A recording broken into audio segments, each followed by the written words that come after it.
a hand presses against a man's chest, and no heartbeat answers back. This market appears on no map drawn after 1887. It lives for exactly 1 hour, 11 to midnight, every Tuesday, without exception. The crowd thinks it's just an artisan market. They buy candles.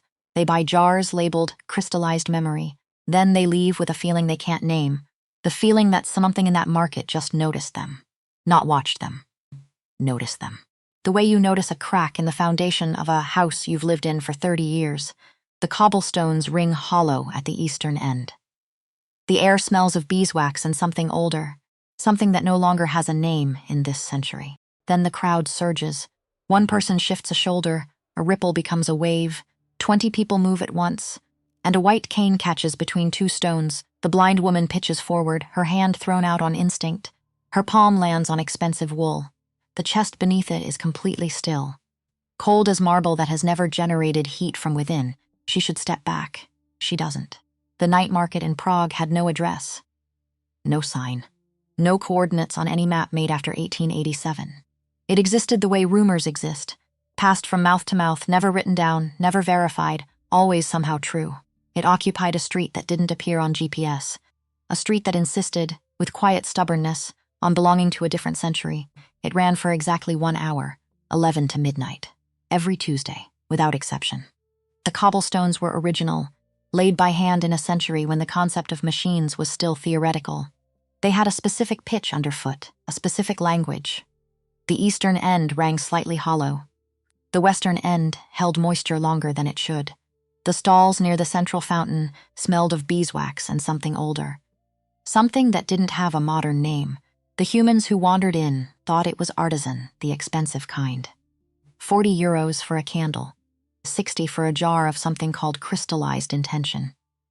They browsed and bought and left with their wallets lighter and a feeling they couldn't name, the feeling that something in that market had noticed them. Not watched them, noticed them. The way you notice a crack in the foundation of a house you've lived in for 30 years, with interest, with patience, with the particular attention of something that has nowhere better to be and all the time in the world to simply observe. Wren Adley had been coming here for 6 years, not to buy, never to buy, to listen. She had lost her sight at 22. November 2018. A Tuesday morning, as it happened. A car. A patch of ice that the weather report had not predicted. A sound she would never fully describe to anyone. Not because she lacked the words, but because the people she tried to describe it to always flinched before she finished. No one was at fault. That was the official finding.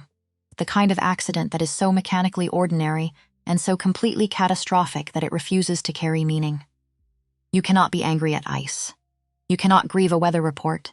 You can only sit in the rehabilitation ward and learn, with the grinding patience of someone dismantling and rebuilding an entire life from scratch, that the world did not go dark. It went deep. Sounds had texture now. Temperatures told stories. The air in a room could tell her more about who was in it, how they were standing, what they were holding on to, whether they wanted to be there, than eyes ever had. People thought blindness was absence. Wren had learned it was translation. 6 years of translation. 6 years of building a map of the world from the soles of her feet, the tips of her fingers, the particular frequency of a room when someone in it is lying. She was 28 now. She ran a small practice out of a studio in the 2nd District. Therapeutic bodywork, injury pattern analysis, stress accumulation, the science of what the body keeps when the mind tries to let go. Her clients described her in reviews with words like extraordinary, and she found what I'd stopped looking for. One review, left by someone who signed only the initial M, said simply, "She knew where I was carrying it before I sat down." She didn't read the reviews. Petra read them to her on Sunday mornings, loudly, with commentary. Petra was her flatmate. Occupation. Officially administrative assistant, unofficially chaos, accurately both. Petra had opinions about everything and volume to match. She was the one who had taken Wren to the night market the first time.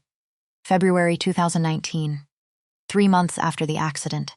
She'd described as a weird little artisan thing. You'll love the sounds. There's a woman selling beeswax candles who is either a witch or an extremely committed hobbyist. Wren had loved the sounds. She'd kept coming back. Petra had come twice more and then lost interest in favor of a pottery class on Tuesday evenings, that she still, 5 years later, had not successfully completed a single pot-in. Ren came every week. She had a system. She always did. Enter from the northwest corner. The air there smelled of cold stone and pine resin, clean and specific enough to use as a landmark. Count 17 steps east before the cobblestones changed pitch. Turn slightly left at the sound of the fountain. The beeswax stall, run by a woman named Bertilde, who was 73, had strong opinions about synthetic fragrances and always saved Ren the good honey. Was 11 steps from the fountain's edge. The honey was labeled crystallized memory. Ren suspected it was honey with excellent marketing. She bought it anyway, every week. Because it was genuinely remarkable honey, dense and complex, and not quite like anything else she'd tasted. And because Bertilde always asked after her shoulder. The one that still held a ghost of tension from the accident, with the specific concern of someone who had known her long enough to know the difference between a good week and a performed good week. That particular Tuesday in November 2024, cold in the way that Prague in November is cold, which is not merely temperature but statement. Ren was reaching for her weekly jar when the crowd shifted. It always happened this way. One person adjusting, triggering a ripple, the ripple becoming a wave. And then 20 people were moving at once, and none of them were thinking about the woman with the white cane 3 stalls.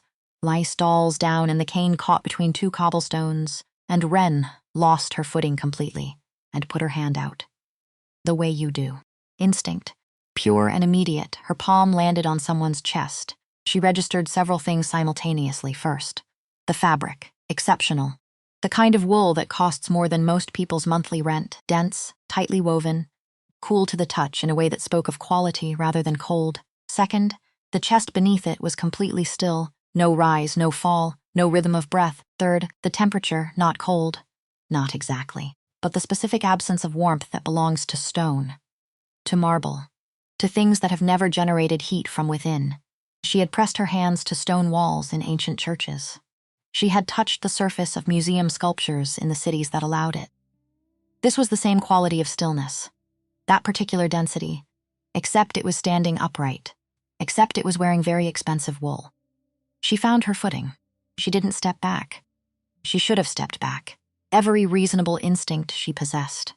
Every piece of social programming that 6 years of acute sensory awareness had refined rather than diminished, said to apologize, to recalibrate, to recover and continue. She didn't step back. Because in 6 years of reading people through touch, through the architecture of what they carried and where they put it, through the geography of held tension and calcified grief, and the kind of exhaustion that no longer calls itself exhaustion because it's been there, so long it calls itself personality, she had never felt anything like this. The stillness under her hand was not the stillness of surprise. It was older. The stillness of something that has learned, over a very long time, not to move when something unexpected touches it. Because movement requires response, and response requires feeling. And if you have spent long enough managing feeling like an administrative problem rather than an experience, you learn that stillness is the only answer that costs you nothing. She understood this professionally. She had found it in clients before, this particular flavor of shutdown. Usually it took 3 or 4 sessions to reach it. Usually it was buried under years of functional performance and excellent posture, and the kind of socially acceptable humor that keeps everyone comfortable and no one close. But she had never felt it at this scale. It wasn't personal pain. Not situational, not the product of a bad year or a difficult decade. It felt old enough to have its own weather patterns. She raised both hands, a gesture she never made with strangers. A gesture she'd made perhaps twice with clients, in the 4th or 5th session, when she was certain enough of the ground beneath them to step further onto it. Both hands, finding a jaw, finding the architecture of a face she had not been given permission to touch. And the person, the man, she was certain, the structure of a male jaw and the particular tension in the muscles around his eyes, went completely, utterly still. Not the stillness of before, something more, like a held breath that didn't involve breath. She mapped his face with both thumbs, the way she'd been taught in the first year of adjustment, moving with the careful, systematic pressure of someone learning new territory. High forehead, strong nose, slightly aquiline, a mouth held in a line that was not cruel, but had forgotten what ease felt like, the orbital bones, the temples, the subtle architecture around his eyes that spoke of control, not coldness.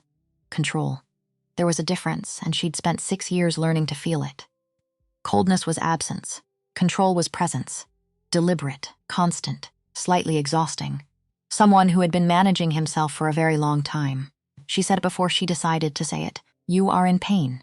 Not a question, an observation. The same tone she used to say your left shoulder is carrying 3 weeks of unresolved tension. Matter of fact. Clinical in delivery, if not in content. Completely without fear. The silence that followed was the loudest thing she had ever stood inside.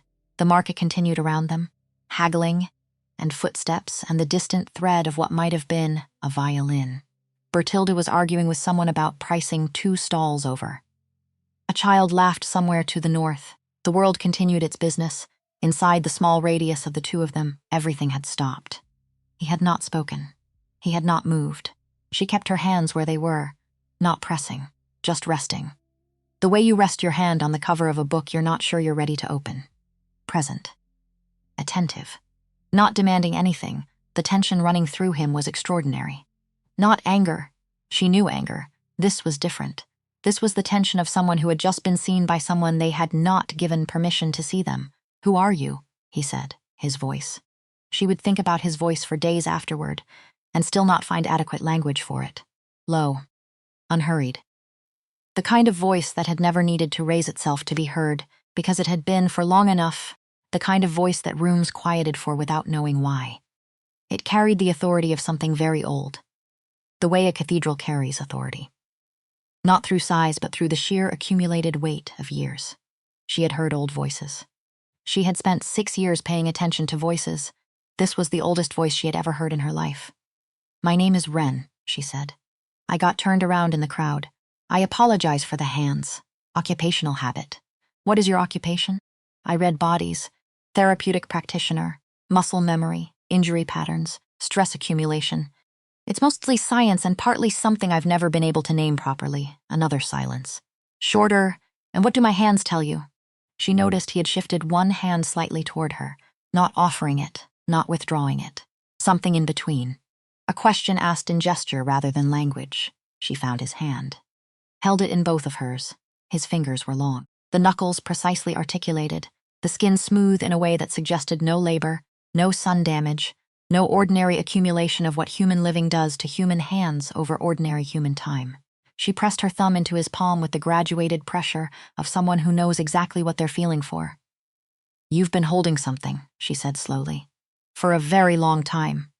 The tension isn't in the muscles, it's deeper. The kind that isn't physical anymore. She turned his hand over. This hand has not been held, she said. Not in a very long time. Something moved through him, not a flinch. Something slower, a shift. The way ice shifts when something underneath it changes temperature. The movement you feel before you see it? You are remarkably perceptive, he said. His voice was still controlled. But the control was working harder. She could hear it. The way you can hear effort in a breath that's almost perfectly steady. I'm mostly just paying attention, Wren said. Most people don't. The crowd moved around them. Indifferent and continuous. Somewhere above, a window opened and released wood smoke and something savory into the cold air. She lowered his hand, found her cane. Reset her orientation. Thank you, he said. 2 words. They landed in the air between them like something dropped into deep water. The sound of them hitting something far below the surface. I didn't do anything, Wren said honestly. You noticed, he said. That was sufficient. She walked away. She did not hear him follow. She did not hear any sound from him at all. But she felt, with the precision she had been building for 6 years, the precision that other people sometimes called uncanny, and she called practice, that he watched her until she disappeared around the corner of the eastern stalls. And the watching was not surveillance. It was the way a person watches something they have already lost before they've had it. With a grief that knows its own name, she bought the crystallized memory honey. She paid Bertilde. She said goodbye. She walked home through the cold Prague night with the jar pressed against her side, through her coat, and thought about a hand that hadn't been held. A voice that carried its years without complaint. And 2 words, spoken in the dark, by someone who had apparently forgotten what it felt like to be noticed. His name was Aldis Vane. He had been born in 1317 in a region that was now Romania and was then something more complicated, a territory with shifting loyalties and a name that changed depending on who was doing the naming and for what purpose. He had been human for 31 years. He had been turned in 1348, in the cellar of a Wallachian castle, in circumstances that were not, by the standards of the 14th century, particularly unusual, which said something specific and not flattering about the 14th century. It had not been a choice.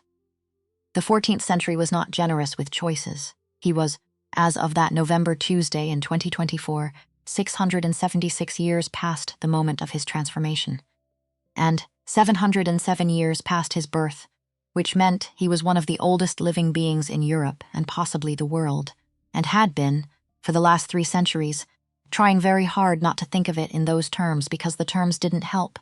What did help was work. He managed the unseen court, no official name, no registered entity, no headquarters that would appear on any corporate filing. A network of influence and resource that had been built over centuries. Through careful observation of human power structures, through patience that made geological formations look impulsive, through the specific advantage of being able to think in timescales that no human strategist could match. He controlled things, financial systems, information networks, the kind of political influence that moves below the level where anyone thinks to look for it. He had shaped the outcomes of 3 major European crises in the last century alone. He had done so without anyone knowing it was shaped. He preferred it that way. He was very good at his work. He was also, and had been for longer than he had allowed himself to fully acknowledge, disappearing, not dying, not ill, not weakening in any physical sense, disappearing, the way a room disappears when it hasn't been opened in long enough that the air inside becomes its own closed system. The way a person disappears when they have spent enough decades performing their life rather than inhabiting it. He managed. He directed. He made decisions that rippled outward across years and borders. He attended to the work. Somewhere between 1 century and the next, he had stopped being inside the life he was living and started being adjacent to it. Present in the way furniture is present. Occupying space. Serving function. Osmond had been watching this happen for 40 years. He hadn't mentioned it. There were no words for it that would have been received as anything other than management.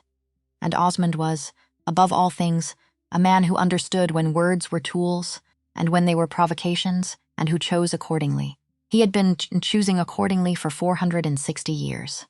Aldis returned to the house at 1247. The house was in the 3rd district. Old. Renovated in a way that was architecturally invisible. The bones of the 17th century still present under systems that were entirely contemporary. He had been in this particular house since 1891. Before that, a different house in the same district. Before that, a house that was no longer standing. He had outlasted a great many houses. Osmond was in the corridor outside the library. This was not unusual. Osmond was frequently in corridors outside rooms where decisions were being made, or would shortly be made, or should have been made 3 days ago, my lord, Osmond said. The Dravon correspondence requires a response by Thursday, and the Kessler account has a discrepancy that Bram has flagged as potentially intentional. Aldis walked past him into the library. Osmond followed, at a respectful distance that nevertheless communicated clearly that the conversation was not concluded. Thursday, Aldis said. Today is Tuesday, then it can wait until Thursday. Osmond absorbed this. He was very good at absorbing things. It was, essentially, the core of his professional skill set. 460 years of absorbing the unexpected and responding with competence rather than expression. He watched his employer stand at the window, looking at the city, looking at the dark, looking at his own hand, not examining it, not flexing it or rotating it in the way of someone checking for injury. Looking at it the way you look at a place where something has just happened, trying to determine whether the ground has changed. Osmond recognized this with the sensation of a man who has spent centuries watching his charge walk toward complications with the composed certainty of someone who has, technically speaking, survived everything so far. May I ask, Osmond said very carefully, whether something occurred at the market this evening? A pause. Someone touched my face, Aldis said. Osmond waited. There was always more. There was invariably more. She was blind, Aldis continued. He turned from the window. He had dark eyes, the particular dark that has no visible bottom, a face that had not changed since 1317 and had not been young even then. She lost her footing in the crowd. She put her hands up to stop herself from falling. She read my face. He paused. She said I was in pain. Osmond considered several responses. Discarded each of them. What did you say? He asked, finally. Nothing useful, Aldis said. I gave her. He stopped, corrected himself. No, I didn't give her my name. I asked for hers. Hers, Osmond noted. The distinction mattered. And what was it? Wren. She said her name was Wren. She's a therapeutic practitioner. She reads bodies for injury and tension. She was at the market to buy honey. He said this last part with a tone of faint bewilderment, as if the honey was the detail that most resisted his understanding. She said I had been holding something for a very long time. A pause. She said this hand had not been held. Osmond did not visibly react. He was not built for visible reaction. He processed. Had she been sent? He asked. Because that was the correct first question. No, Aldis said. The certainty was immediate. Absolute. She was exactly what she appeared to be. A woman who got turned around in a crowd, with very good hands and no concept of appropriate caution. And you are telling me this because it's been approximately 2 hours and I haven't thought about anything else. Aldis said it without drama. A plain statement of an unusual fact. That is unusual. Osmond pressed his fingers together. In 460 years of service, he had managed political crises, diplomatic catastrophes, 2 territorial wars, and 1 genuinely alarming incident involving a printing press in 1502, that they had agreed by mutual and unspoken consent never to discuss.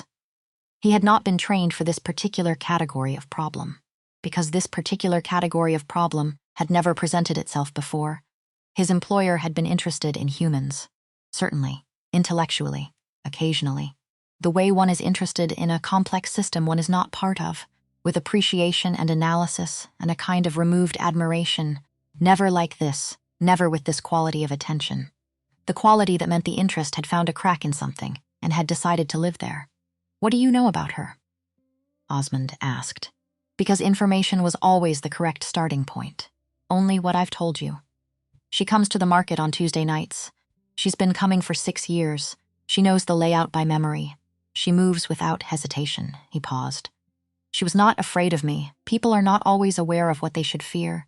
She was aware, Aldis said quietly. She registered everything, the temperature, the stillness, the absence of breath. She knew something was different. She classified it correctly. He was quiet for a moment, and she stayed. Osmond sat down. This was significant. He sat down perhaps 6 times a year in conversations that were still ongoing. 3 of those instances were scheduled. The other 3 indicated a conversation that had crossed from the administrative into the genuinely consequential. My lord. I counsel considerable caution. You counsel caution about everything?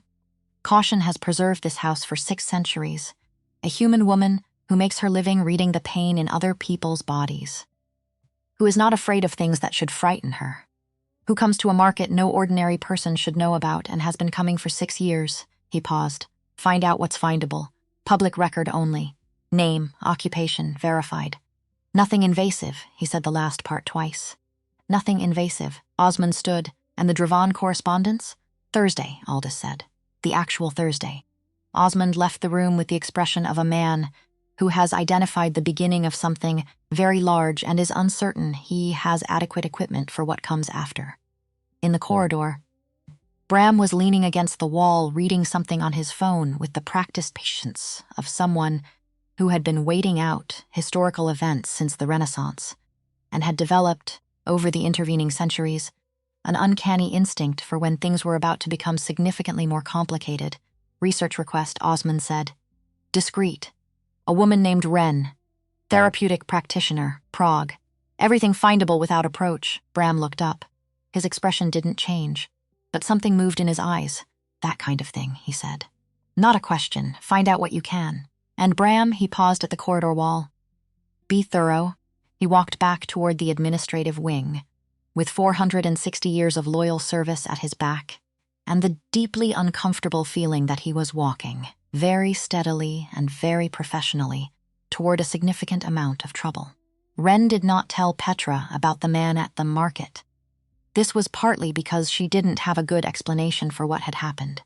Partly because Petra's reactions to most things operated at a volume and enthusiasm level that the situation didn't yet feel ready for.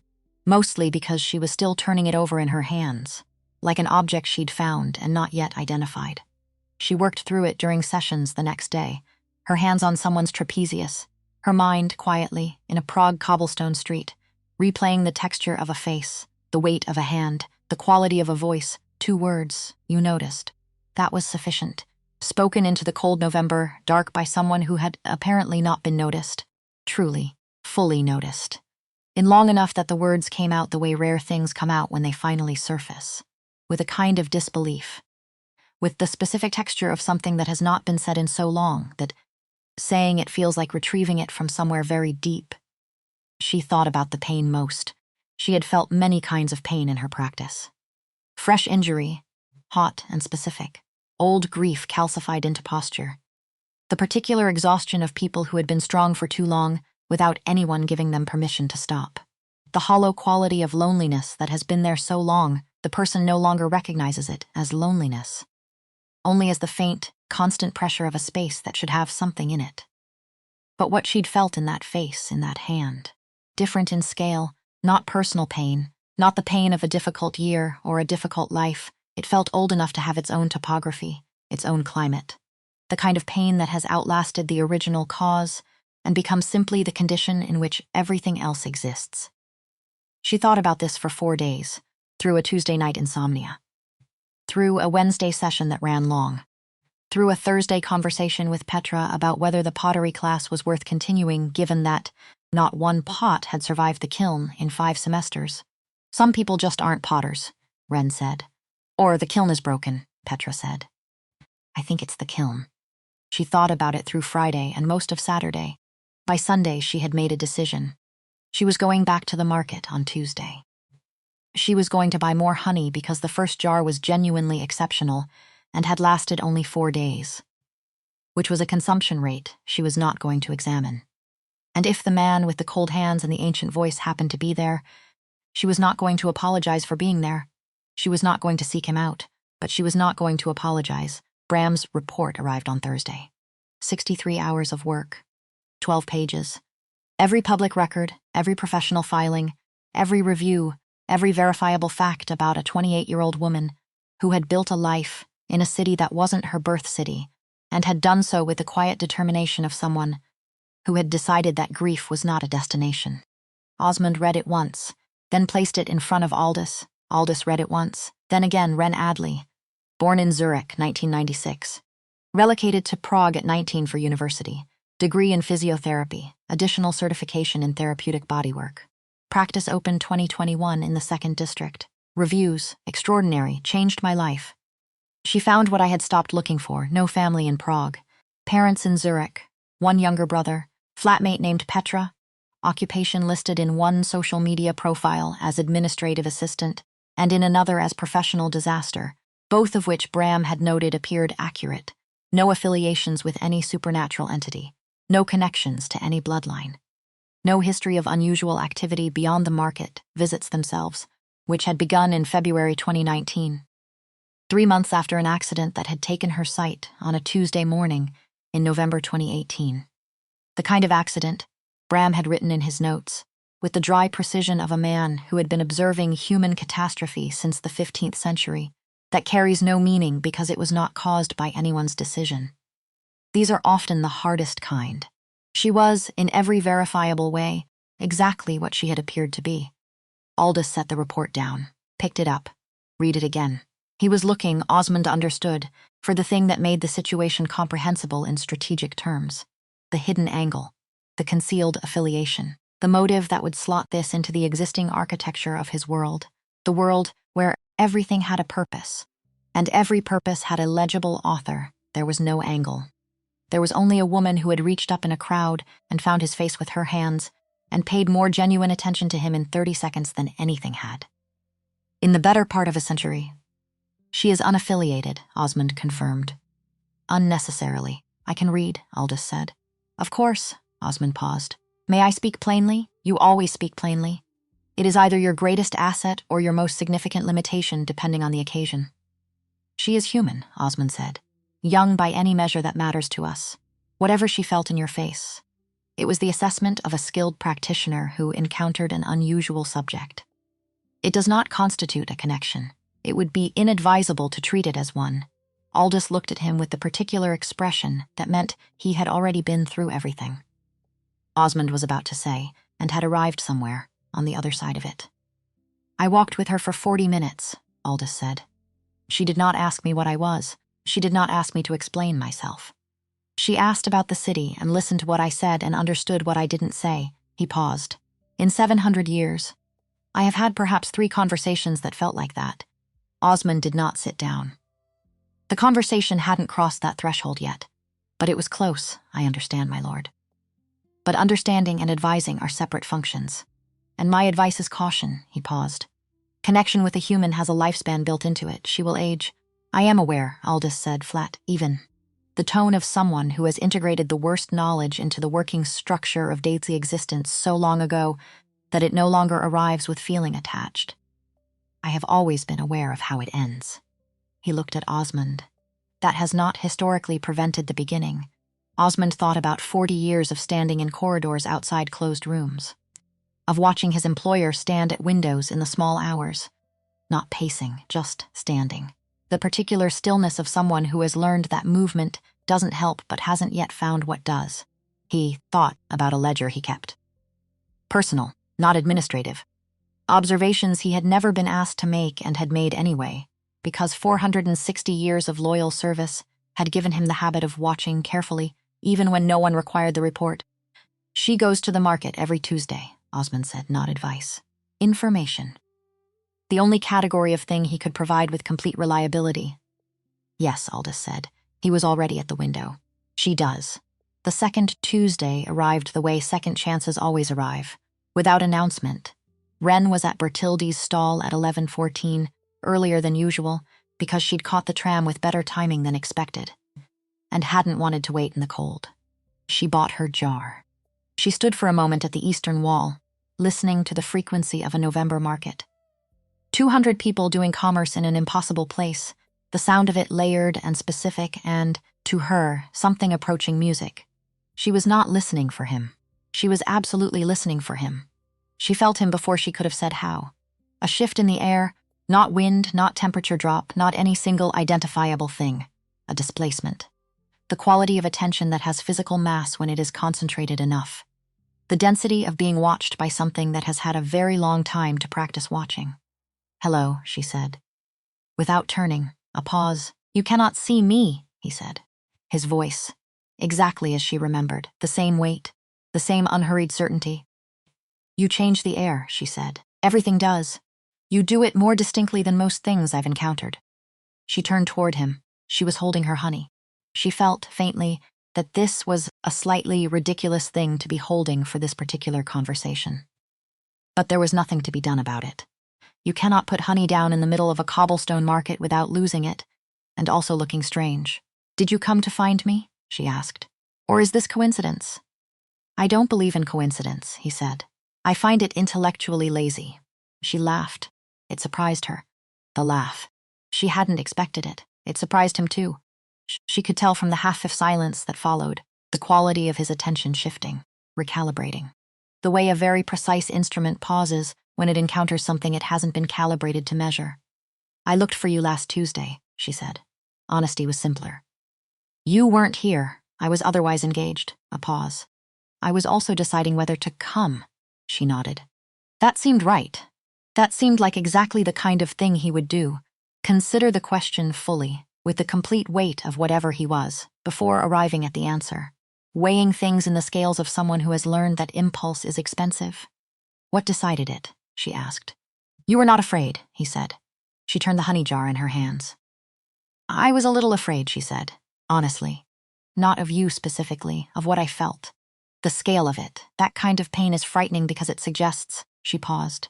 Found the word. A very long time, a beat, and I'm curious about long times, she said. Mine feels very short sometimes. I'm 28. I've been blind for 6 years. Most of what I know about the world is compressed into a very small space and has become very dense because of it. She wasn't sure why she was telling him this. She told it to the direction of his voice, directly, without decoration. I notice things other people don't because I have to. It's the primary compensation. What you noticed in my face, he began, was not something I could name, she said.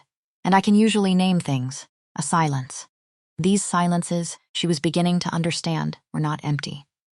He carried his silences the way he carried everything, with complete control that was not coldness, but was the product of learning. Long ago, that expression is a currency and should not be spent carelessly. My name is Aldis, he said. She held it for a moment. Aldis, it suited him. Old, structural, a name with history in its syllables, not chosen for charm. Given before charm was a consideration, Wren, she said, though he already knew. Formality seemed right, I know, he said. I looked. She raised an eyebrow. You looked, public record only, he said. And she had the clear impression this distinction mattered to him, that he wanted her to know it. Name, occupation, practice address, a pause. You have very good reviews? She laughed again. The second laugh came easier than the first. She could feel something in him shift slightly toward it. Not leaning in, not demonstrating anything, but orienting. The way a plant orients toward light without appearing to move. Walk with me, he said. If you are willing. She tucked the honey under her arm, found her cane. She was willing. She was considerably more than willing, and the accounting for that would take some time. They walked the perimeter of the market and then out of it into the quiet street beyond. He matched her pace exactly, not slowing for her, not compensating, not performing the awkward over-attentiveness that most people defaulted to when walking with someone who couldn't see. He simply moved alongside her at the speed she chose, present, not managing. It was a more sophisticated understanding of how to walk alongside someone blind than most people arrived at without being told. She noticed this. She noticed everything. He spoke about the city the way people speak, about places they have known, long enough that the history is personal rather than academic. He mentioned a building in the old town that had been different once, in the way you mention a building you watched being constructed. He knew the weight of the cobblestones in the older streets. The ones laid before machines were a concept, with the proprietary familiarity of someone who had walked them when the mortar was still settling. You have been here a long time, she said. Yes, how long? The pause this time was different, longer. The pause of someone deciding how much truth to offer, long enough that the city has changed around me several times, he said carefully. Long enough that I know its old names. She walked beside him through the cold November street and let that sit where it landed. She did not push at it. She had learned, in 6 years of rebuilding her relationship with a world she could no longer see, that some information needed to come in its own time. That forcing produced only resistance. That patience was not passivity. It was a more sophisticated form of attention. He brought her back to the market at 5 minutes to midnight without being asked, which meant he had tracked the time, and her comfort. Without making either visible, at the eastern stalls he stopped. Next Tuesday, he said. Not quite a question. She found her corner, turned back toward where his voice was. Next Tuesday, she confirmed. Then, and Aldis, she said his name deliberately, the same way she'd said you are in pain, directly, without apology, as a statement of recognition rather than performance. Thank you for coming back. She walked home. The honey pressed against her side through her coat the entire way, cold and solid and completely ordinary. She thought about old names for old streets, a voice that had been carrying its years since before her city was built, and the sound of a silence that is not empty, that has something living inside it. Something that has been sealed for a very long time and has not yet decided whether the cost of opening is worth the light that would come in. She thought she knew, already, what it would decide. She was not afraid of the answer. In the corridor of the 3rd District House, Bram was leaning against the wall at 12:58. He came back, Bram said. Not a question. He came back, Osmond confirmed. Bram returned to his phone. He had been waiting out complicated situations since approximately 1487 and had developed, over those centuries, a practiced ability to calculate odds quietly and keep the results to himself until they became relevant. He was already calculating. Osmond walked to his office, sat at his desk, picked up the Dravan correspondence and read it without absorbing a single word. He thought about 40 years of watching his employer stand at windows. He thought about the specific quality of his employer's voice when he said the name, Wren. One syllable, clean, the way you say a word you have been turning over in your mind long enough that you've worn the edges smooth. Osmond opened the ledger he kept, personal, not administrative. He did not write anything yet. He picked up his pen, set it down, picked it up again. There would be a time to write. He would know it when it came. For now, he sat with the discomfort of a man who has just seen the first stone begin to shift on a mountainside and knows, from 460 years of careful observation, that what comes next will not be small. 3 weeks, that was how long it took Wren Adley to stop, pretending the Wednesday evenings were casual. 3 weeks of telling herself it was professional curiosity. 3 weeks of telling herself she was simply being thorough, that any practitioner worth her certification would want to follow up on something that unusual. That the tension she'd felt under her hands that first night at the market was clinically interesting. Academically significant. 3 weeks of very good lying to herself, which was the only kind of lying she'd never been particularly skilled at. Because you cannot read the body of someone who is performing and simultaneously perform yourself without your hands knowing the difference. And her hands always knew. The Wednesday evenings had a shape now, 6 o'clock. His knock, 3 times, measured, never rushed. The sound of the door opening onto the cold stairwell. The temperature drop that preceded him by 2 seconds, as if the air in the room had already registered his arrival and adjusted accordingly. His footsteps crossing to the chair by the window, the same chair, always, without being asked or directed to it. She had started leaving it clear. She would have denied this if Petra had noticed.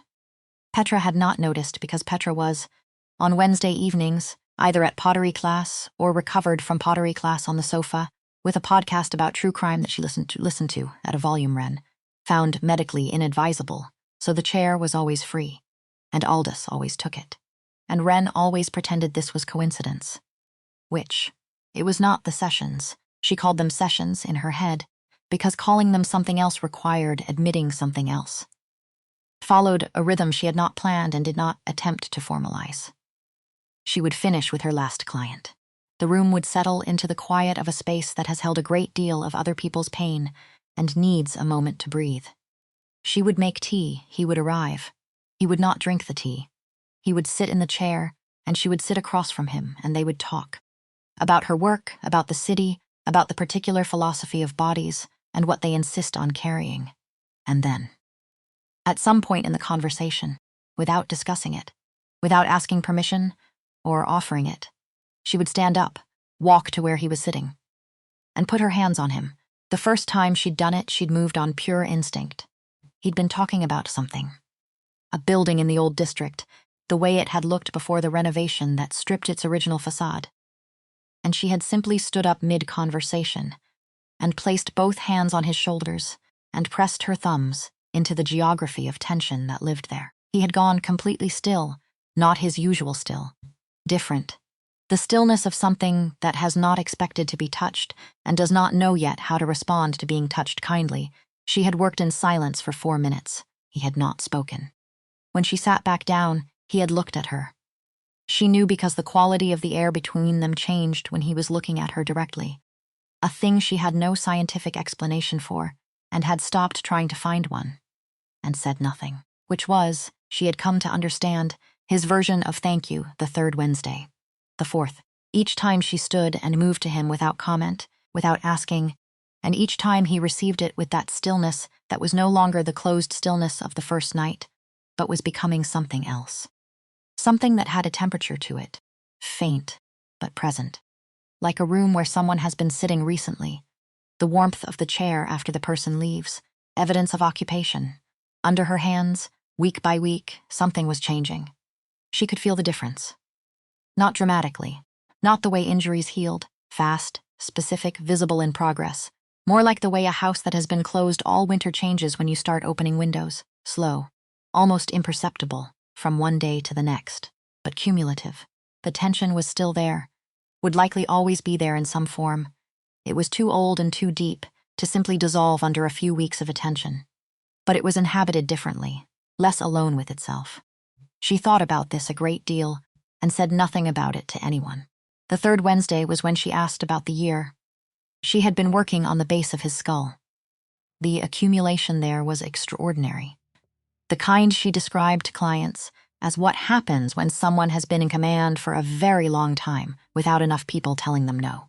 She had said exactly this to Aldis on the first night she'd tried it, directly and without softening, because she had already determined that he was someone who received plain truth better than managed delivery. He had not denied it. Her thumbs moved in the slow, graduated pressure that was her most precise instrument. The silence in the room was comfortable in a way that Wednesday evening silences had not been 3 weeks ago. "What year were you born?" she asked. Professional tone, the same one she used for intake questions 1317. Her hands did not stop. She continued the movement. Steady, unhurried. "So you are 709, he said, "since birth. 6 and 76 since I was turned." She worked in silence for what felt like a long time. 131 hun, 1348. 676 years since. She was doing the arithmetic without deciding to. Her hands were still moving. Her mind was doing something slower. Not panicking, not recoiling, not reaching for any of the responses that the situation might conventionally call for, just adjusting the map. The way she always adjusted maps, carefully. "Without abandoning the territory, when you say born," she said carefully, "you mean human." "In the conventional sense, for 31 years, he said. Then I was turned. In the cellar of a castle in Wallachia. 1348, a pause. It was not a choice. The 14th century was not generous with choices. Her hand slowed, not stopped. Slowed, with the quality of someone integrating something large and making space for it without dropping what she was already holding. "Is it common now?" she asked. "Being turned, more formalized. There are protocols." A pause. "I have not turned anyone in over 2 centuries. She filed that away. "Why are you telling me this?" she asked. Not accusatory, not frightened. The question of someone who wants to understand the logic of a thing before deciding how to respond to it. "Because 3 weeks ago you asked if the pain was something that could be helped," he said. "And I think the honest answer requires the honest context." She lifted her hands, sat down in the chair across from him, wrapped both hands around her tea mug, let the warmth of it anchor her. The silence in the room was different from all the previous silences. Fuller, heavier. Not uncomfortable, just carrying more weight than silences usually did. "You have been in pain," she said finally, "for 700 years. Not a question, not without interruption," he said. "But in the structural sense, in the way that becomes the landscape." Yes, she sat with that, the landscape. She understood that phrase in her body, the way the absence of sight had stopped being a wound and become simply the terrain she moved through. "You stopped grieving the landscape at some point. You just lived in it. What causes it?" she asked. He was quiet for long enough that she thought he might not answer. "And then, the most superficial layer is loneliness," he said. "Which is too simple a word for something this scale. But it's the nearest available approximation. I have existed for 7 centuries. The particular nature of that existence means everything I encounter is temporary." He paused. "Everyone." She sat with that word. The weight of one word when it is said by someone who has been saying it, internally for 7 centuries, the deeper layer, he continued, is harder to name. The accumulation of witness. 700 years of watching human life. Its best versions and its worst. Its patterns and its exceptions. Its capacity for both tremendous courage and tremendous cruelty." He stopped. "Watching something for that long and being unable to fully participate in it. Because the terms of my participation are categorically different, produces a specific kind of grief." He paused again. Shorter this time. "I had not articulated that before," he said, with something that sounded almost like surprise. "Not in those terms. You've been alone with it," Wren said. "Yes." She leaned forward, found his hand on the arm of the chair, with the accuracy that still, weeks in, did something to the quality of silence in the room when she did it. Held it the way she'd held it that first night at the market. Her thumb moving in that careful, precise pressure. "It's not untreatable," she said. Her voice was not offering comfort. It was her clinical voice. The voice she used for accurate assessments regardless of whether the assessment was easy to hear.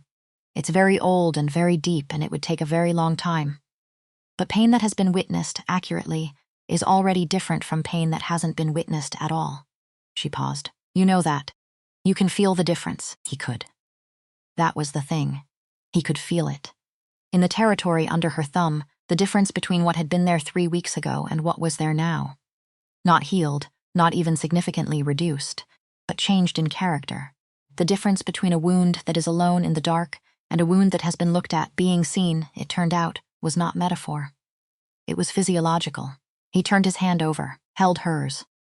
Not a clinical grip, not the gesture of a subject receiving treatment. The simple, unstrategic holding of one person's hand by another person. Without agenda, she did not reclassify it. She did not manage it back into professional territory. She sat in the chair in the studio in the 2nd district of Prague and held the hand of someone who had been alive since before this city had its current name. And the quiet between them was the kind that means something is present rather than absent. Osmond received Bram's additional report on a Thursday. He had requested it without telling Aldis. This was, technically, a slight overreach of his administrative authority. He had decided it was a justified overreach.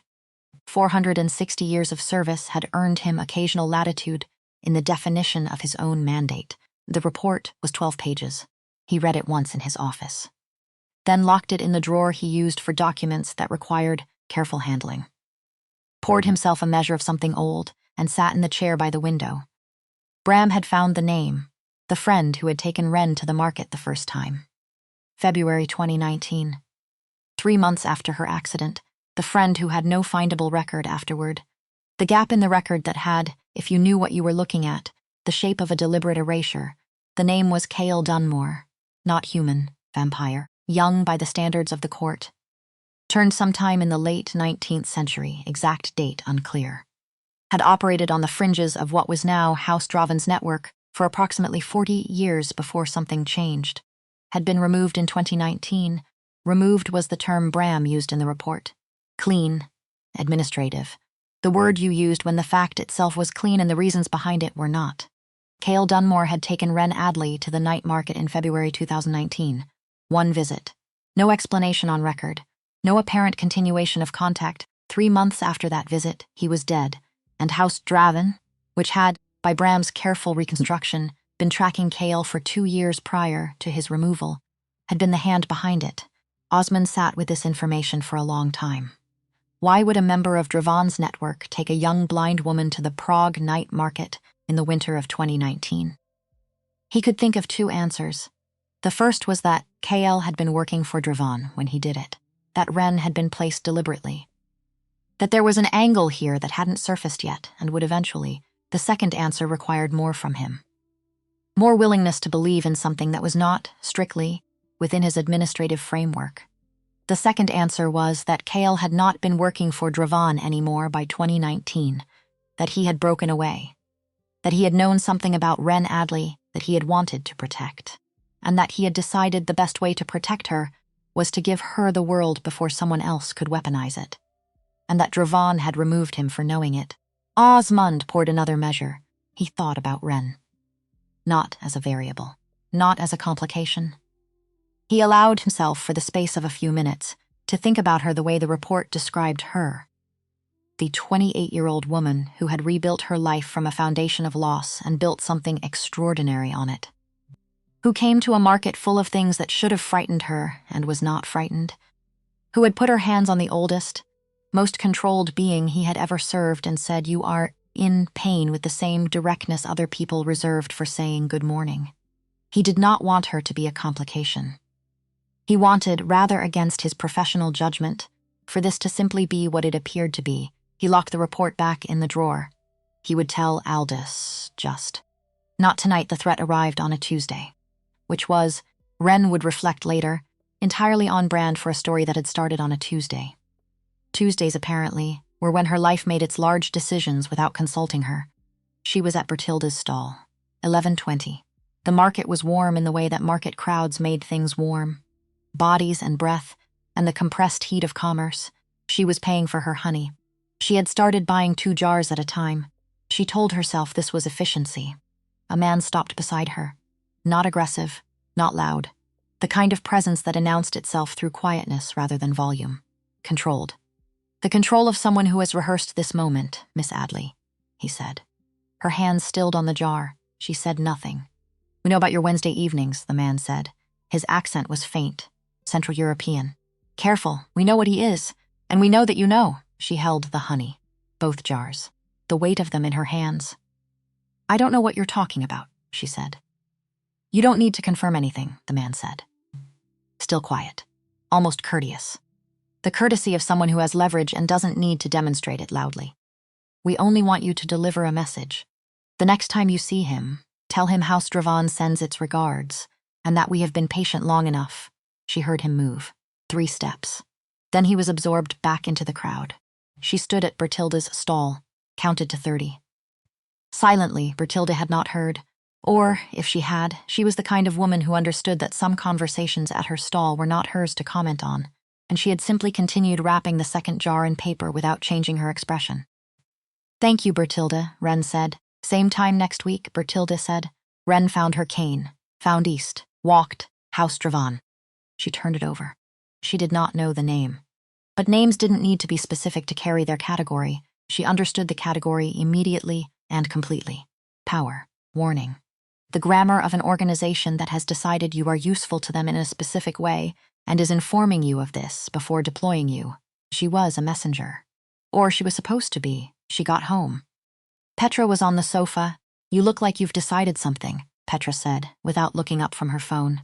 I need to make a call, Wren said. Okay, a specific call. Also okay, I might be gone for a bit. Petra looked up then.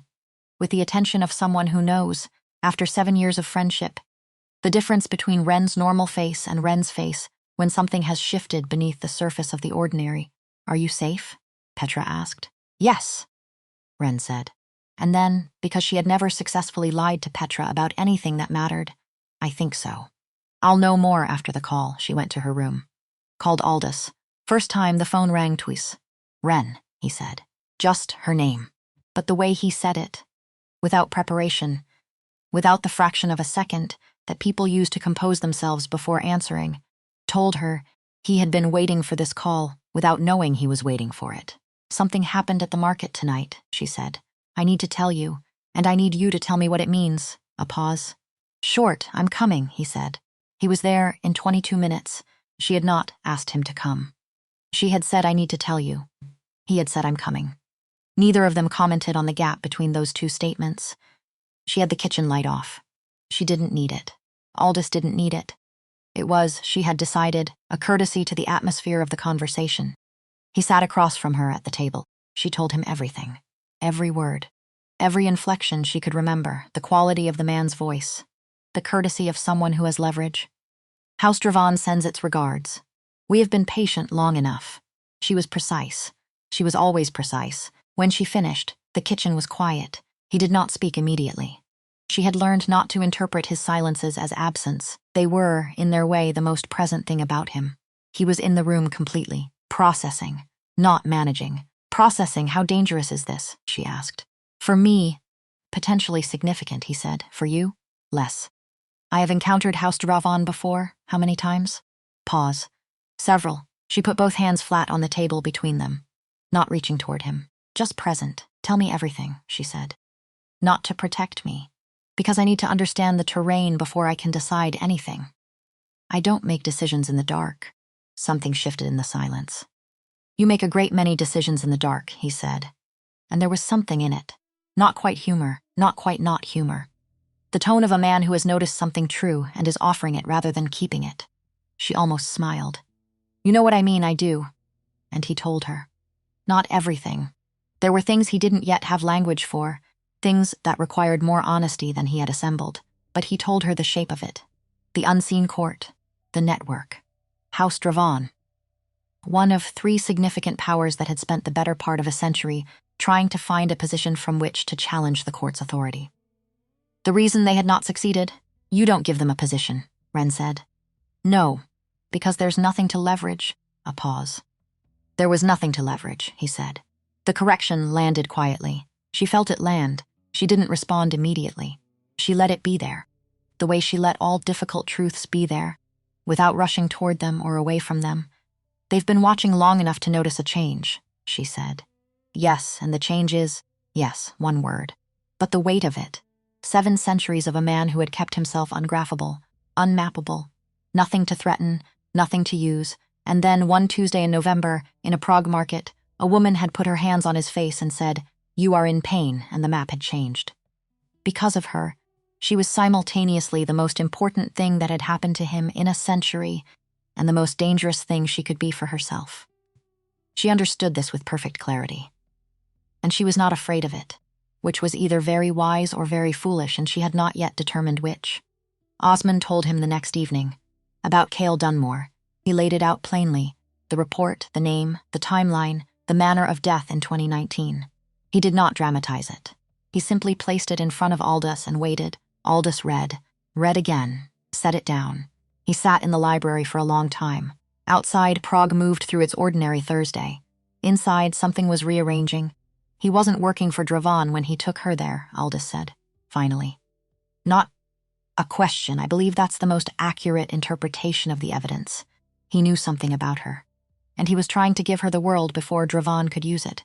Osmond did not confirm or deny. He did not need to. Aldis looked at the report, at the name, at the date of Cale Dunmore's death, and the date 3 months prior when Cale had taken a blind 22-year-old woman to a night market and shown her something that most humans never knew existed, and then had died for knowing why she needed to see it. What did he know about her? Aldis said. What was it? Bram is still working on that. Tell him to prioritize it. Osmond nodded. There's something else, Aldis said. He was looking at the fire. She called me last night. Dravan made contact at the market. One of their people. Told her to pass a message. He paused. She called me immediately. Told me everything. Every word. Osmond thought about this. About what it meant that a 28-year-old woman who had just been approached by one of the most powerful underground networks in Europe had not panicked, had not fled, had not decided that the Wednesday evenings were no longer worth the complication, had called him. Directly. Without hesitation. She is not afraid, Aldis said. Not disbelief, not admiration exactly. The quality of a man who has encountered something he does not have a prior category for. No, Osmond said. She does not appear to be. He paused, and then said what he had come to say. She will age, Osmond said, not the first time he had said it. Would not be the last, I know, Aldis said. The last time, 60 years ago. I know, 40 years, my lord. I watched 40 years of, Osmond, the name, said in that tone. The one that meant, I know what you are going to say. I have already said it to myself, in greater detail, with more thoroughness. Many times I am aware of every relevant fact. The timeline, the precedent, the cost. He looked at Osmond. I have been aware of how it ends since, before you entered my service, a silence that has not historically prevented the beginning. Osmond looked at the fire.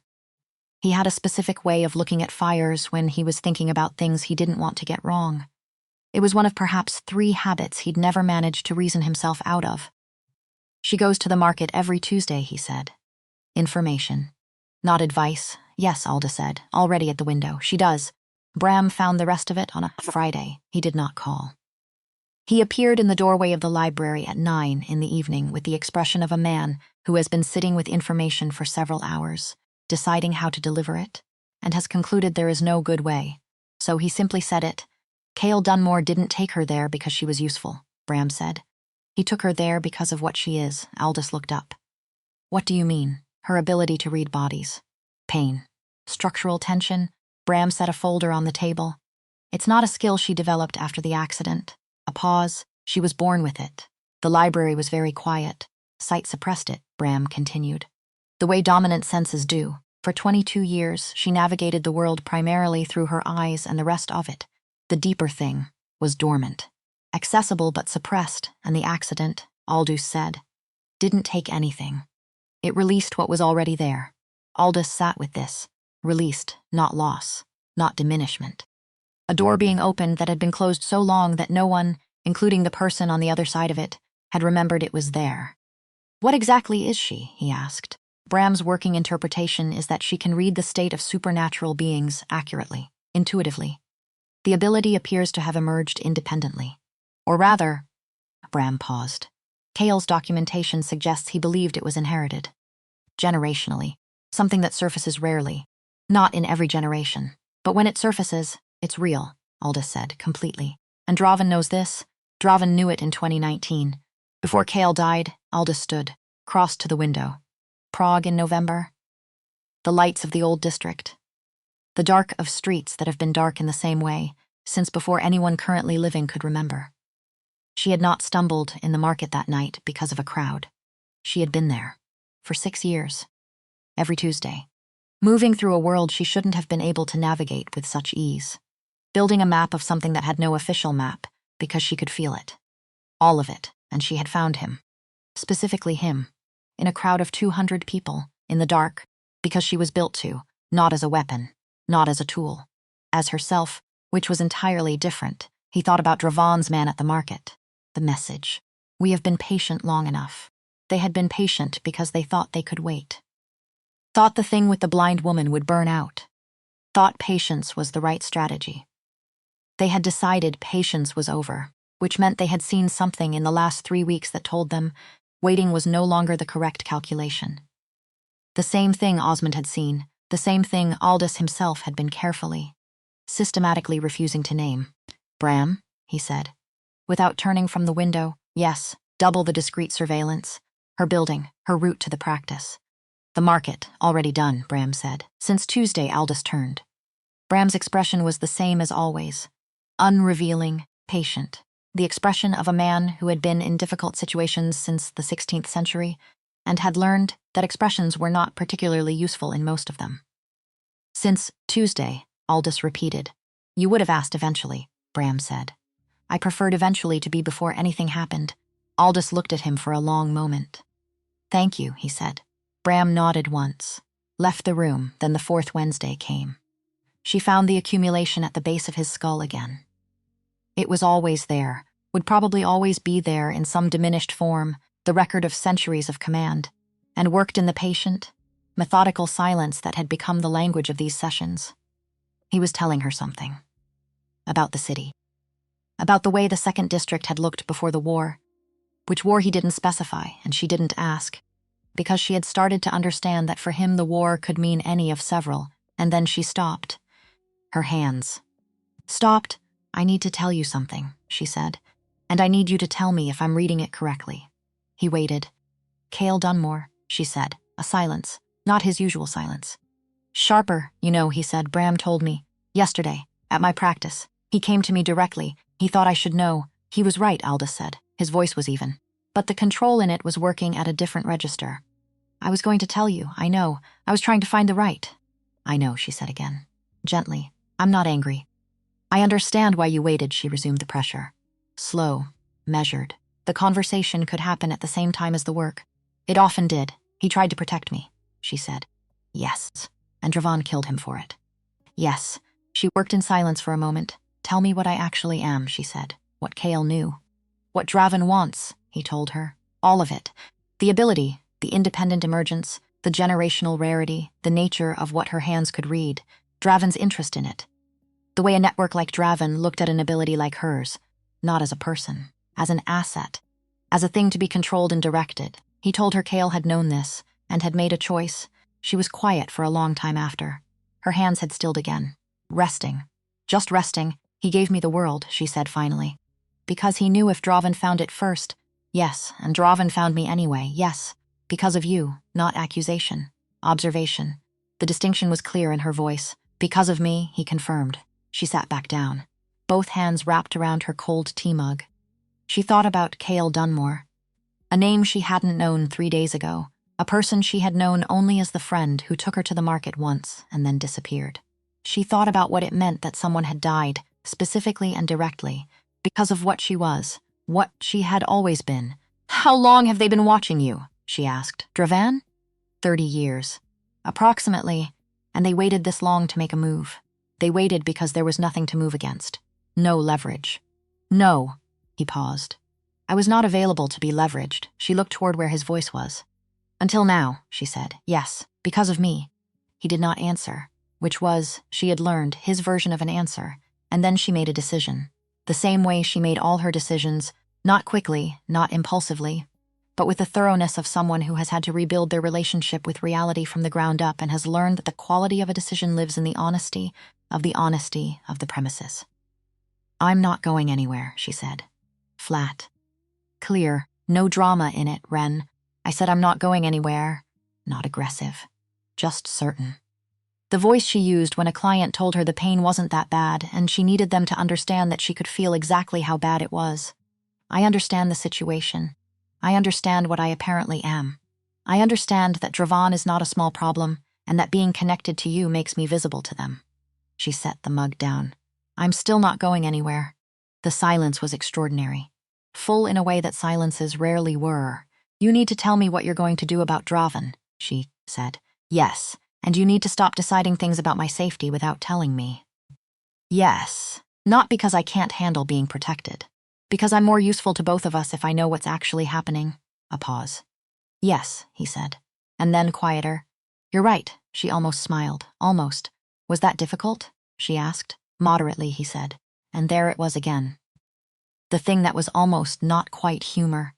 The compression of his voice when something like warmth was trying to surface through the control that had managed him for 7 centuries.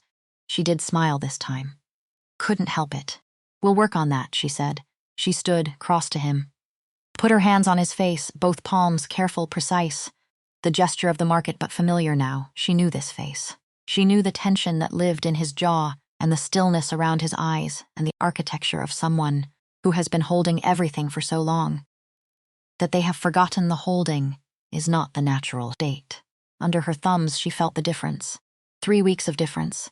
Still vast, still old, still the kind of pain that has its own weather patterns, but inhabited differently. Less alone with itself. We're going to figure this out, she said.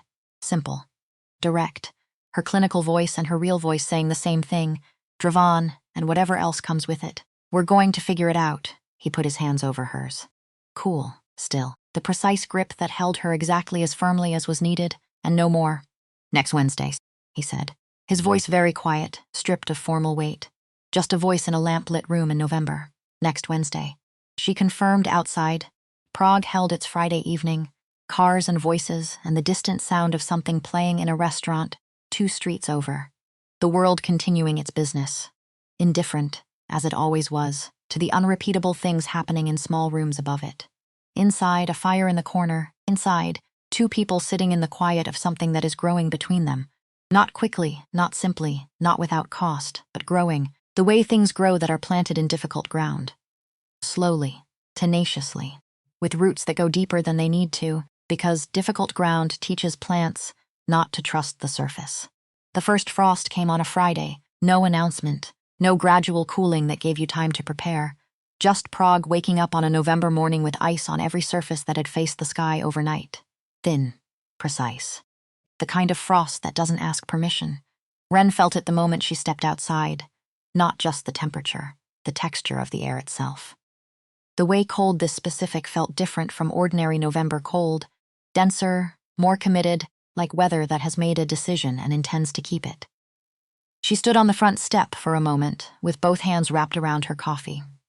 Steam rising, her breath visible for the first time this season. The city around her doing what cities do when frost arrives, contracting slightly, pulling itself inward, the sounds of traffic carrying farther and landing sharper in the thinner air. She was happy. She noticed it, the way she noticed everything. Precisely, without flinching from the fact of it, happy and complicated, both at the same time, both completely true. She had a client at 9, 3 more before 2. She had soup she'd planned to make that evening, a specific kind, thick, with good bread. Because she had started keeping track of what was in the apartment on Wednesday evenings, with a casual thoroughness she was not going to examine too closely. She had, without Dad deciding to, begun thinking of Wednesday evenings as a category distinct from other evenings, which was information. That's information, Wren. She drank her coffee. She went inside. She did not stop being happy. Sunday morning, Petra made eggs. This was notable because Petra's relationship with cooking was, in her own words, aspirational at best and a fire hazard at worst. But Sunday morning was the one exception. She made eggs well. She had made them every Sunday for 7 years and had never explained why Sunday specifically, and Wren had never asked, because some things don't require explanation. You're thinking very loudly, Petra said. I'm not making any noise. I can tell anyway, the sound of the pan. The sizzle that meant the eggs were going in. You've been thinking loudly since Tuesday. Wren sat at the kitchen table, both hands around her coffee. The morning cold coming through the window she'd cracked because she liked the air. "Something happened at the market," she said. "I know. You know? You came home with 2 jars of honey and didn't say anything for 20 minutes. A pause. That's not your normal 2-jar energy." Ren almost smiled. 2-jar energy. "Only Petra. Someone approached me," she said. "A man. He delivered a message. It wasn't dangerous for me, exactly. But it was a reminder that certain people are paying attention to things I'm involved in." Petra was quiet. The eggs continued cooking. The sound of something being managed carefully. "The person you've been seeing on Wednesdays," Petra said. "Not a question, yes, is he?" Petra stopped. Reconsidered. Yes, are you sure?" "Yes. It's complicated. But yes, I'm safe." Another silence. "The eggs are almost ready," Petra said finally. "Okay, and Ren?" The sound of the spatula. "Precise, measured, whatever it is, whatever the complicated is. I'm here." "You know that, I know," Ren said. "I know the eggs were perfect. They always were on Sundays." Osmond had a meeting on Thursday morning that he had not told Aldis about. Not deception. Exactly. Management. He had been managing things for 460 years. Some things required management before they required disclosure. Some things, if disclosed before they were managed, became unmanageable. This was not a philosophical position. It was practical, tested across centuries and multiple categories of crisis. The meeting was at a place called the Vltava Room. Not a real name, a designation, used by parties on various sides of various lines when they needed to occupy the same space without the occupation constituting a declaration. Neutral territory in the technical sense that the supernatural world used for territories that were expensive to violate. The man across the table from Osmond was named Ferran Aldrich. Not young, not old. The ageless quality of someone who had been turned at a specific point in physical development and would remain at that point until something more permanent intervened. Dark coat, precise posture. The manners of someone who had spent a long time around power and had learned to perform its adjacent behaviors without actually possessing it. He was House Draven's senior diplomatic representative, which meant he was the person they sent when they wanted to say something without saying they were saying it. "The situation has become unnecessarily complicated," Ferran said. "For both parties." "I'm listening," Osmond said. "House Dravan has interests in the Eastern Territories that predate the current arrangement by several decades. The arrangement has been, by any objective measure, inequitable. We've been patient. You've mentioned patience before," Osmond said. "At the market, through a messenger. To a civilian, a pause. The word civilian landed the way Osmond had intended it to land. "Precisely. With weight, an unfortunate approach," Ferran said. "Acknowledged. Is that an apology?" "It's an acknowledgement," Osmond waited. "The proposal is straightforward," Ferran continued. "Lord Vane withdraws from the contested Eastern Territories.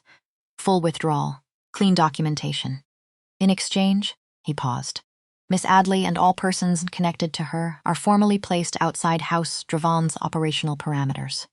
Permanently, in writing, witnessed by 3 neutral parties." Osmond sat very still.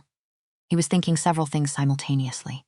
The first was that this was a reasonable offer by the operational standards of the court. The Eastern Territories had been Aldis's since 1871 and had not been actively utilized since 1944. They were not strategically vital. Surrendering them would cost relatively little in practical terms. The second thing he was thinking was that House Dravan knew this.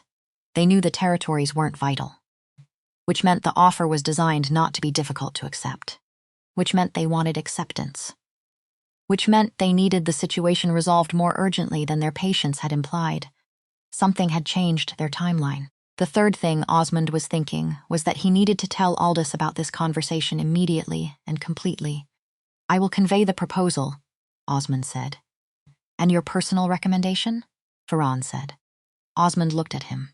"Is not something House Dravan is entitled to," he said pleasantly. "That's between me and my employer." He stood, adjusted his coat. "You'll have a response within 48 hours. Aldis read Bram's final report on Saturday afternoon.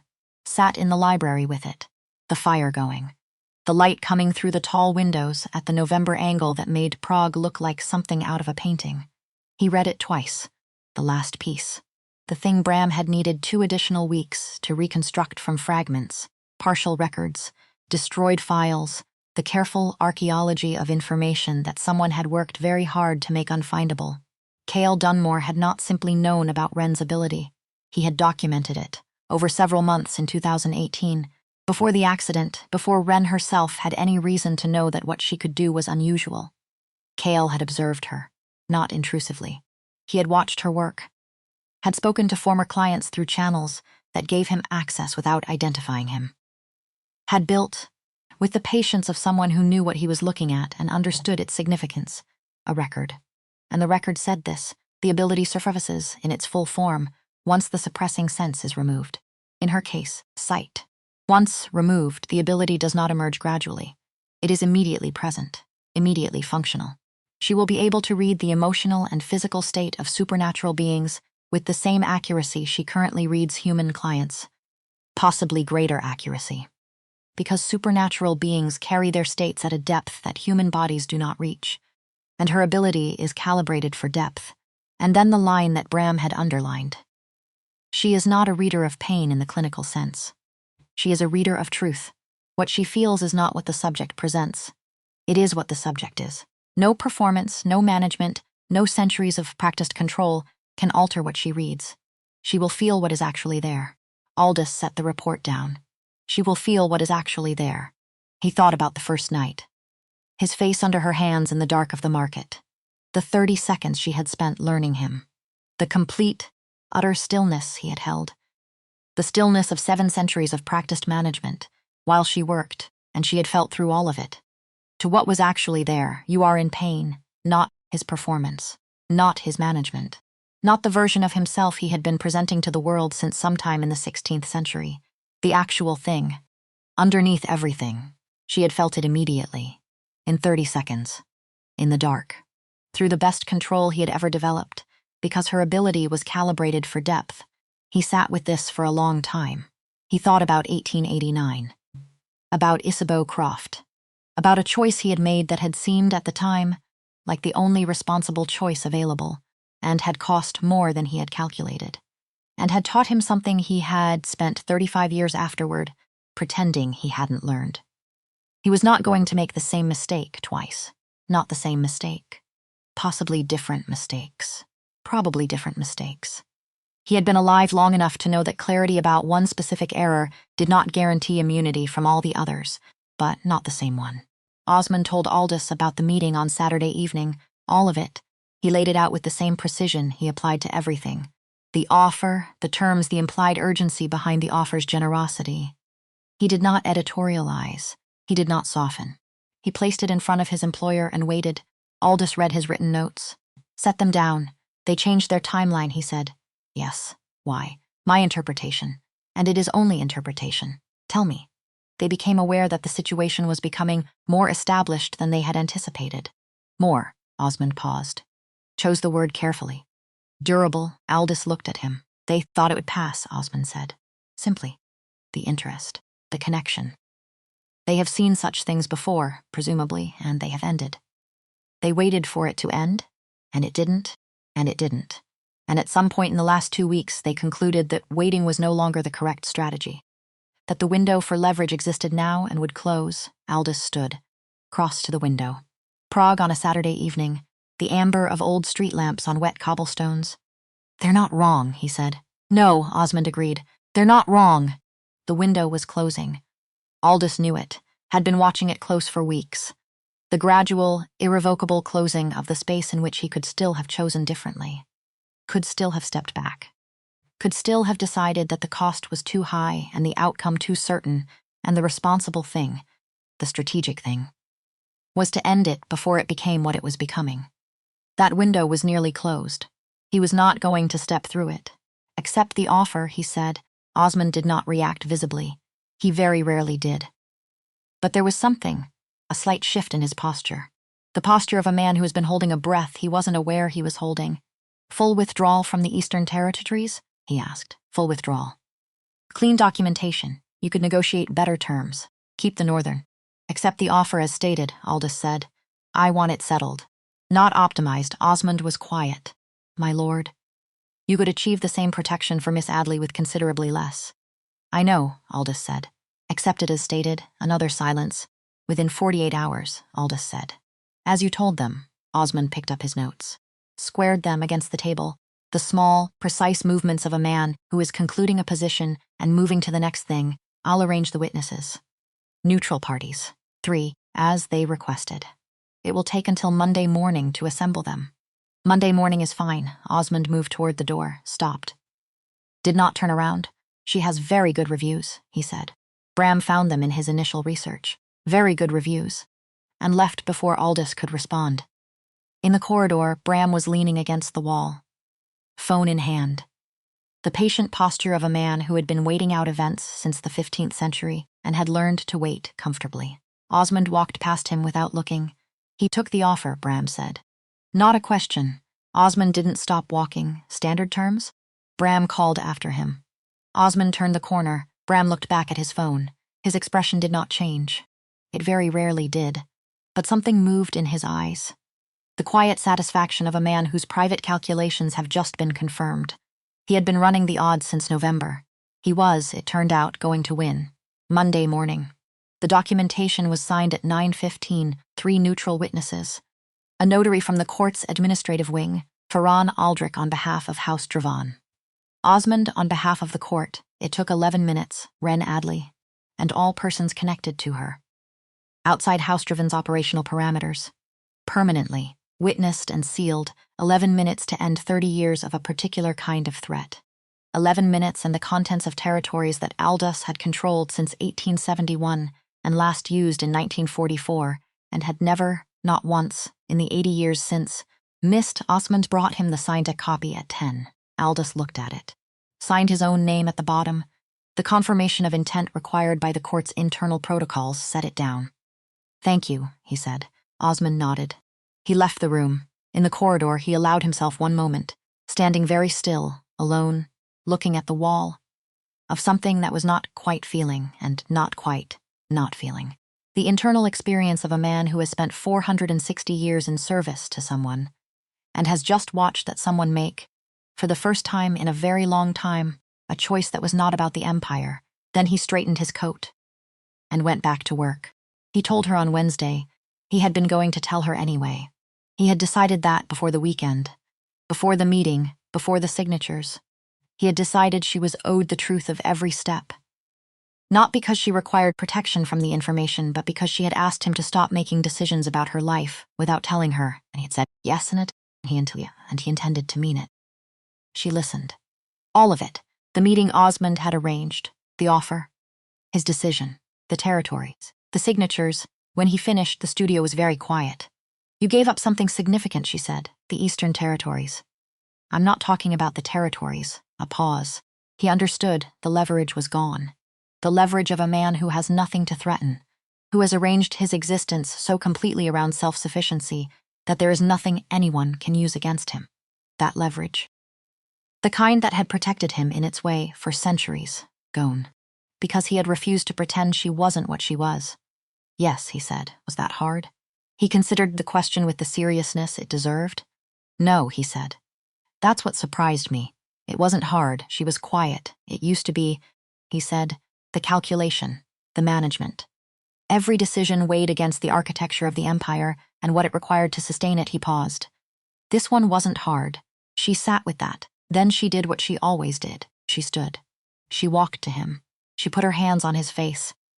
Both palms, careful, exactly as precise as the first night, but carrying now the weight of everything that had accumulated between then and this moment. She had mapped this face. She knew it. Every line of it. The temperature of the jaw, the tension above the orbital bone. The geography of someone who has been managing himself since before the printing press was common. She felt the difference. Unmistakable. The same vast, old landscape under her hands. She had not cured 7 centuries in 6 weeks, and she had never pretended otherwise. But something in the quality of it had changed. The nature of the stillness, less sealed, more like a house where someone had recently opened a window. There's something I need to tell you, Aldis said. She kept her hands where they were. Waiting, 1889, he said. She stilled. I've been. He paused. Chose. There are things I've avoided discussing because they carry the quality of information that changes how someone sees you. Once said, they cannot be unsaid. Tell me, she said. Her name was Isabel Croft, he said. 1889. She was a botanist, 34 years old. She worked in the university district. She had very precise hands and an extremely direct manner of speaking, and she laughed at things that other people in that era didn't find worth laughing at. Wren's hands were still. House Dravon, the precursor organization, different name, same purpose, made an offer. Territories, her safety. The same basic structure, he paused. I chose the territories. The studio was very quiet, not because I didn't care, he said. Because I had convinced myself that not attaching, that keeping the distance, was a form of protection, for her. That staying separate was the responsible choice, and she left. Not because she was hurt, because she understood quite clearly what my choice had meant, what it revealed about whether I was willing to actually— He stopped. To actually be there, Wren said. Yes, to choose someone over something, yes. She stood in the lamplit studio on a hot day evening in November with her hands on the face of a man who had made the wrong choice 135 years ago, and had known it was the wrong choice within a year, and had been living in the knowledge of it since. And this time, she said, this time, he said, I decided something different. What? That the thing I was protecting, he paused, was less valuable than I had been treating it. That an empire built on the condition of feeling nothing is not a thing worth maintaining at that price. Wren was quiet for a long moment. You should have told me sooner, she said. Yes, about 1889. About Isabeau, yes. Because I would have understood. You know that. I know, he said. I wasn't ready for you to understand. There's a difference. She stood with her hands on his face and thought about that distinction.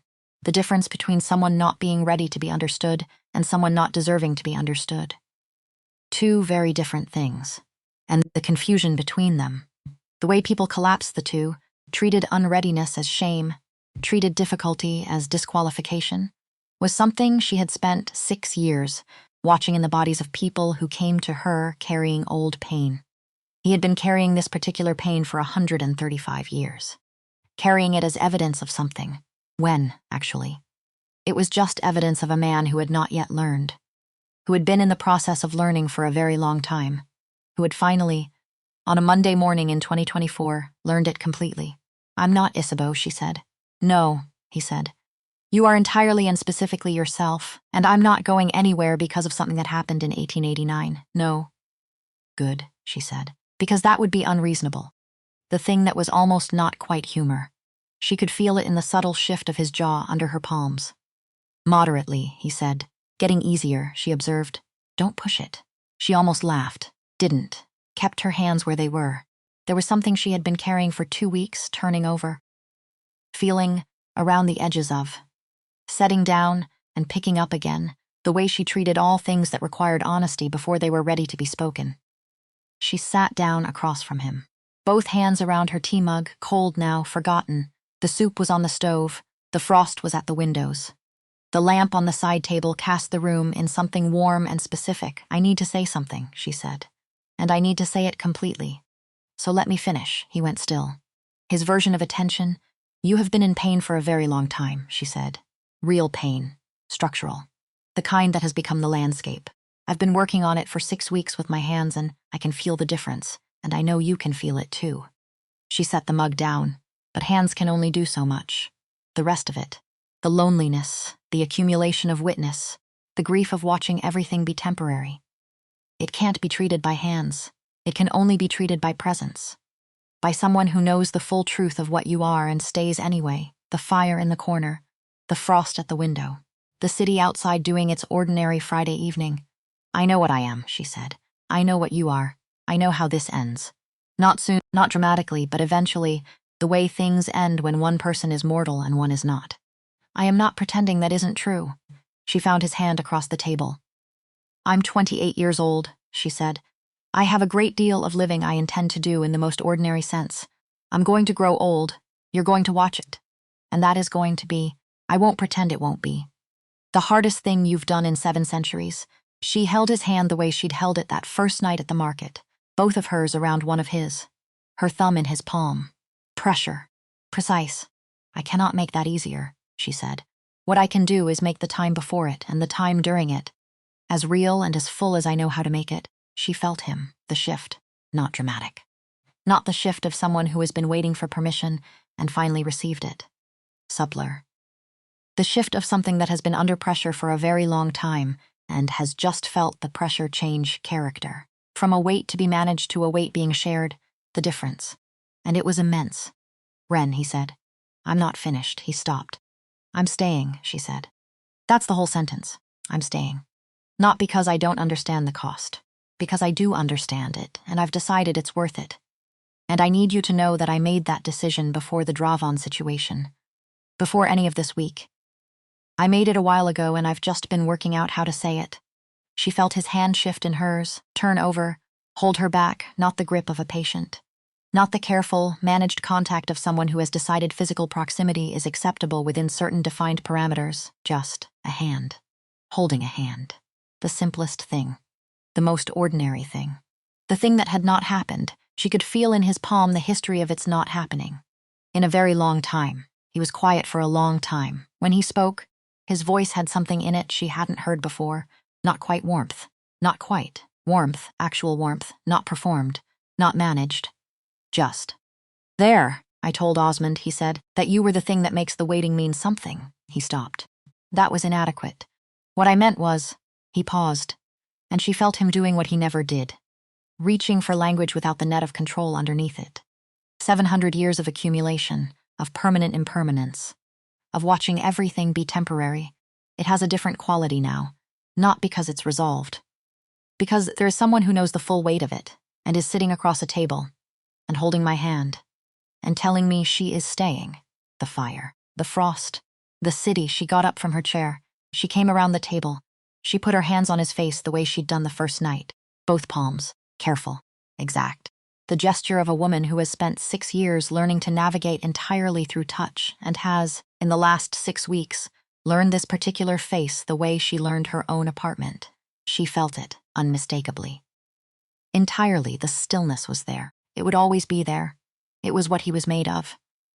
The vast, practiced, 7th-century stillness of someone who had learned not to move when things were uncertain, but it was inhabited, a house with a fire in it, a room where someone had recently opened a window, occupied. "You are going to be all right," she said, her clinical voice, her real voice, the same voice. They had been the same voice with him for a long time now, not immediately, not easily, but eventually, yes, he said, very quietly, stripped of the formal weight, just a voice in a warm room. He put his hands over hers, cool, still, the precision of a grip that held her exactly as firmly as needed and no more. He held her hands to his face and did not move. She stood like that for a long moment, her hands on his face, his hands over hers, the frost at the windows and the fire in the corner and the city outside, doing its ordinary indifferent business. She thought about the market in November, a crowd, a stumble. A chest with no heartbeat and a face that had not been touched with genuine attention in longer than her city, had existed in its current form. She thought about 2 words. You noticed. That was sufficient, spoken in the dark by someone who had apparently forgotten what it felt like to be truly seen. Who had organized his entire existence around the premise that not being seen was protection.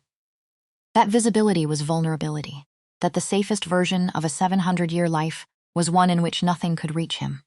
And then one Tuesday in November, in the dark, a woman who could not see had reached him in 30 seconds. With her hands. And instead of recoiling from what she found there, instead of doing what every instinct formed over decades of practicing clinical detachment said to do, she had just said it, "You are in pain," and stayed. Both of those things had been true. And both of them, she thought, standing in her small studio with her hands on the face of someone 7 centuries old, were becoming slowly and irrevocably past tense. She stepped back, sat in her chair. She was rinsing the soup bowl when he spoke from the table. Next Wednesday, not a question, not quite a statement. The tone of something that is decided. The tone she had first heard at the eastern wall of the market 6 weeks ago and had been hearing every Wednesday since. Consistent, reliable. The verbal equivalent of a landmark. She turned off the water. Next Wednesday, she confirmed. She put the bowl on the rack, dried her hands. Stood at the sink in the kitchen of her small studio in the 2nd district of Prague with her back to him.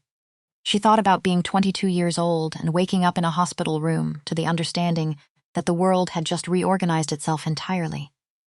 The grief of it, the furious, grinding work of rebuilding. The months of learning that loss was also translation. That the world hadn't gone dark, it had gone deep. She thought about 6 years of building something precise and strong out of that translation. About a Tuesday market and a stumble and 30 seconds that had changed the geometry of her life. About a hand that had not been held. About 135 years between Isabeau Croft and this kitchen. About what it meant to be the person who came after a very long silence. She turned around. "You know something," she said. "He waited 6 years ago, right after the accident. I was so angry. At the ice, at the morning, at the completely random mechanics of what had happened." She leaned against the counter. "And someone told me, a therapist, a good one, that sometimes things don't happen for a reason. They just happen. And what you do after is yours." She paused. "I used to think that was a bleak way to look at it, and now," he said, "now I think it's the most hopeful thing I've ever heard." She found his direction. "Because it means the after is entirely ours. Nobody else's. Not fate. Not design. Just what we decide to make of it." The room was quiet. Outside, Prague held its Friday night. Cars, voices, the distant sound of something playing in a restaurant 2 streets over, the city in its ordinary rhythms. Indifferent, as cities always are, to the unrepeatable moments happening in small rooms above the streets. "The after is entirely ours," Aldis said, slowly, turning it over. "Yes," Wren said. She came back to the table, sat down. Both hands flat on the table between them. "We're going to be fine," she said, not naively. Not with the false cheer of someone who has not thought about the long version of this, with the certainty of a woman who spent 6 years learning to build maps of territories she couldn't see, and who is now doing it again with better tools and considerably less fear. Draven is settled, the territories, done, and everything else. She paused. "We deal with everything else as it comes. Together, with full information." She looked at him. "Agreed?" He was looking at her, she couldn't see it. But she could feel it, that quality of attention, the weight of it, the way it organized the air between them. She had felt it the first night at the market and every night since, and it had not diminished with familiarity, if anything. "The opposite." "Agreed," he said. "Good," she said. "Wren, yes, thank you," he said. 2 words. The same 2 words he had said at the market 6 weeks ago. But carrying a different weight now. Carrying 6 weeks of Wednesday evenings and cold hands and signed documents and 135 years of a lesson finally learned. She was quiet for a moment. "You noticed," she said. He understood what she meant. "Yes," he said. "That was sufficient," she said. Osmond was in his office at 11 that night, sitting at his desk with his personal ledger open in front of him. The one he had kept for 460 years. Observations. Not administrative. Personal. The shorthand of a man who had been watching carefully for longer than most nations had existed in their present form. He turned to the most recent entry. November. Market. Someone touched his face. She said he was in pain. He had written that 6 weeks ago. He turned to a blank page, picked up his pen, set it down, picked it up again. He thought about 40 years of watching his employer stand at windows in the small hours. Not pacing, just standing. The stillness of someone who has learned that movement is not the answer, and has not yet found what is.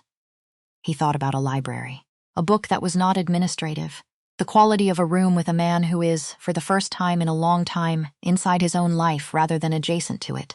He thought about Monday morning. 11 minutes. Signatures.